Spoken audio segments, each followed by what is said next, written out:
Jess Tourville. I'm an enterprise account executive at Writer. I've been here for almost a year and a half at this point.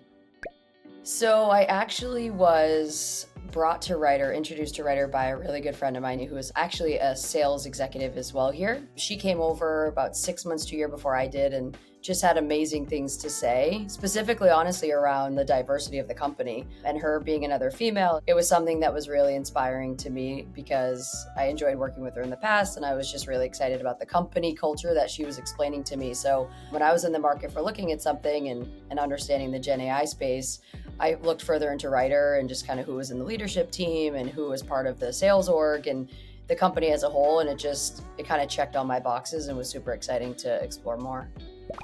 I've been doing tech sales at this point for 12, 13 years. I can probably count on one to maybe two hands the close female colleagues I've had during those 12 years, right? I think I have other people within other departments of the companies I was at that were females, but in terms of directly on my team or leadership or in the sales org, it's a very small number. I think like anything, there's pros and cons, and there's even from a persona or personality perspective, there's good, bad, and ugly, right? So I would say I have some experience of feeling like I was in a frat house or on a sports team in the locker room where it was incredibly male dominated with a lot of the ego and kind of that traditional sense that you would think when you get a lot of guys riled up into a male and, a room riled up. And then I have other scenarios where I had colleagues that were just really supportive and helpful and treated me like an equal, and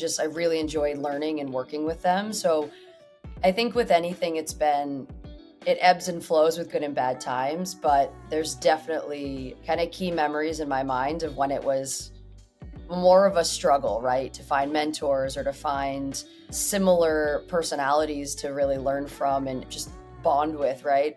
I think I'm starting to see more and more females in sales, which is super exciting. I kind of relate this back to playing ice hockey. I played ice hockey my whole life, and I had to play on a team that was essentially the entire state of Vermont just to get enough women to play. Otherwise, you had to play with the boys, right? And so now you look and there's female ice hockey teams at every high school. I think AI is the wild, wild west, right? I think I'd actually definitely seen a shift. If I think about my history and my experience, I've had a lot of very technical sales roles, right? Like the product I was selling was super technical. I did IT security software sales for a couple years. And so I think when you're in certain industries, the buyer and the people that you're working with also kind of fall into a very similar personality bucket. What I'm seeing in AI is it can be used in any department, especially Writer, right? So Writer, our buyer profile is everyone under the sun in theory, right? So what I'm really enjoying about that is when I think about some of these accounts that I'm working with and some of the really close relationships I'm building, it's all with very successful women within these organizations. So whether it be marketing or even e-commerce and some of these CPG retail companies, there's way more females that I interact with on a daily basis. And so from the buyers that I'm working with, right, is also a lot of females, but even internally, like my entire team at Writer, I was one of the lucky ones that got a team under a female leader. And I had 3 other women on my team and it was 1 male. So I've never been on a team that it weighted so heavily on the female side. So I think there's just been a huge shift from, if I look at any of my other jobs, I could barely pick 5, 6 women total that I was working with. And now I have, 4 amazing role models just alone on my team, and all of these amazing relationships I'm working with within these accounts specifically. I've tripled my woman count in my life, my female count in my life very quickly here. So I do see a shift, and I think it's really because of the utilization of AI. How do you use it? Where do you use it? It's not only the IT team using it. It's not only a security team using it. And I think those roles in a lot of these big tech companies are predominantly males. I don't know the rhyme or reason. They just have been. So it's been a really nice shift, very positive. For anyone that's ever met May, she's an absolute powerhouse, right? She's someone that just radiates, and the brand is, May, right? I think anyone that knows Writer knows May, and it's amazing to see, and it's such an inspiration. I think everything starts at the top, right? So I think having a female CEO and how that trickles down into all the different departments, whether it's sales or marketing, she cares about diversity, she cares about equality, she cares about all those things, and it shows within the numbers, right? It shows within having these sales teams that have half of us are women, and it has, our marketing and even in LGBT, right? Like you have like the diversity in this company is something I've never experienced before. And I really still feel like it comes from the top. And so she's really instilling, and I think, a really good culture and balance. I think from a connect perspective, I think every single person at Writer has a connection here. So even thinking about from a recruiting perspective or how we grow within the company, I think it's such an intimate community that we've created as we're building this brand. Everyone knows someone, which is, I think, amazing because it starts to just grow that culture for the right reasons, the right personalities, the right values that we all instill. And so it makes for a workforce that is just marching to the same beat and really cares about the same things. So from a connect perspective, I think I'm connecting with more women than I ever have in this role, making both, I hope, longtime friends, also just learnings, like from leadership to just other departments. I think it's amazing to see some of these strong women and what they're doing.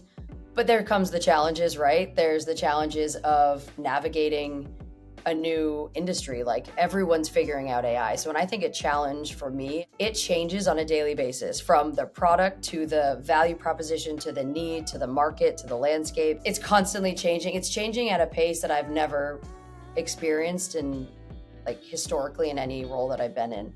So I think that's a huge challenge. But I think if you're not challenged, you're not learning, you're not growing, you're not getting out of your comfort zone. So I take it as a positive. And then own, I think, no one owns their stuff more than May. And I think it also comes from the top. I mean, ownership for sales, owning your number, owning your mistakes, owning when you don't know something, right? And I think ownership for understanding that you're not going to be an expert, because it's very hard to be an expert in a ever-changing, evolving industry. Each one of these kind of breaking down, I think it says a lot about the company. I think everybody lives these values every day.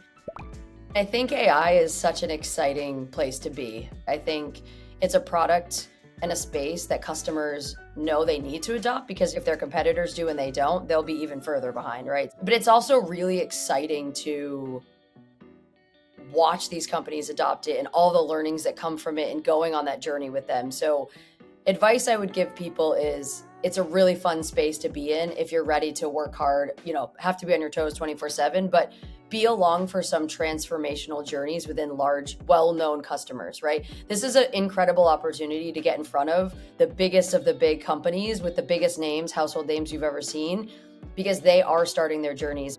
From an AI perspective, I highly recommend it. But from a female perspective too, I think it opens a lot of doors, as I mentioned, to be around more women. I know there's other technologies out there that maybe you sell into predominantly women business units, right? But I do think you start to really have the ability to get around more women. And so I think it's a good space to be in for a lot of reasons. And then for female sales as a whole, you're not alone, because there's actually a lot of us. I think we're just really spread out. But when you really start to pull the community together, there's more than I think we think. And so there's always role models, there's always mentors, there's always other females in sales. It might take a little while to find a few, but I feel like the community does exist. And there's some of the most amazing, strongest, smartest people I know are in sales. I think the biggest thing would be spend so much time fully understanding the AI landscape, where it fits, who the players are, and the key differentiators. At the beginning, that would have been so much more helpful for me because the space was so new to me. So really understanding the space. I think the challenge is that changes still every week, but I think hit the ground running with understanding AI as a whole. Like, what can it do? Who are the players doing what? And what does it actually mean to these businesses? Like, where will it actually start really driving transformation in them? But day one, you're not going to know all that, right? So day one, I think it's really, really become an expert in the AI landscape as best as you can, so that you really understand the players and what the capabilities are, because it makes you that much more dangerous when you're being more of that trusted advisor, because you need to have the answers because the customers don't, prospects don't, right? So you need to know that. It's a lot to wrap your head around.